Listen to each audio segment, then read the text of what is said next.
ስልካችሁ መጸዳጃ ቤት ሊሆን ይችላል፣ ሻይ ጋር ሊሆን ይችላል፣ ወይም በውሃ ገንዳ ውስጥ ወድቆባችሁ ያውቃል?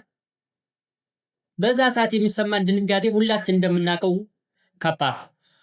ብዙዎቻችን ስልካችን ለማዳን የምናደርገው ስህተቶች ግን ስልኩን የባሰ ሊያበላሹብን የሚችሉ ነገሮች።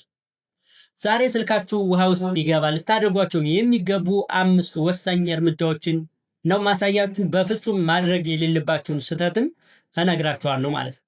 እስከ መጨረሻው ድረስ አብራችሁ ቆዩ። ወደ ጉዳያችን እንግዲህ የመጀመሪያ ደረጃ የምንለው ወይም መጀመሪያ ማድረግ ያለብን ስልካችን ከውሃ ውስጥ እንዳወጣችሁ የመጀመሪያው ስራችሁ ስልኩን ማጥፋት መሆን አለበት። ስልኩ ጠብቶ ከሆነ ለመክፈትም በፍጹም መሞከር የለብን። የበራ ከነበረ ማጥፋት አለብን። ጠፍቶ ከሆነ ደግሞ በፍጹም ማብራት ወይም ፓወሩን ማስነሳት የለብንም ማለት ነው። የመጀመሪያው ደረጃ እነዚህን ማድረግ የለብንም። እንግዲህ በሁለተኛ ደረጃ የምናደርገው ተንቀሳቃሽ ነገሮችን ማውጣት ይጠበቅብናል። ተንቀሳቃሽ ነገሮች ምንድናቸው? ስልካችን ላይ ለምሳሌ ሲም ካርድ ሊሆን ይችላል፣ ሚሞሪ ሊሆን ይችላል እና እንዲሁም ከቨር ካለው ከቨሩን ማስወገድ ይጠበቅብናል። ይህን የምናደርገው ለምንድነው? ውሃው የገባበት ቀዳዳ ካለ በሱ አየር መግባት እንዲችል ለማድረግ ነው። በሶስተኛ ደረጃነት ስልካችን ማድረግ የሚገባን ውሃው በደረቅ ጨርቅ ማድረግ።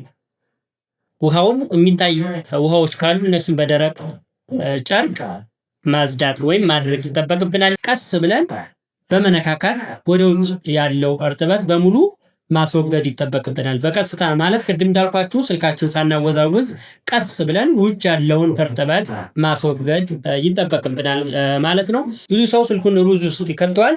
ሩዙ እርጥበት ቢመጥም የሩዙ ዱቄት እና ፍራፍሬው ወደ ስልኩ ቀዳዳዎች ገብቶ ስልኩን ይበልጥ ሊያበላሸው ስለሚችል ይህንን ባታደርጉ ይመከራል።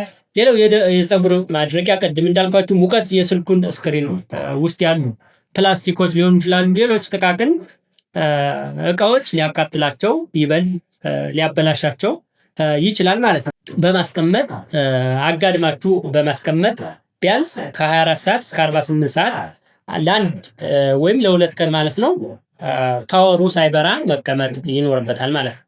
አዲስ ጫማ ወይም ቦርሳ ውስጥ የሚገኝ እርጥበት መምጠጫ ካላችሁ ደግሞ እሱን ይበልጥ ብትጠቀሙ ውጤታማ መሆን ይችላል ማለት ነው።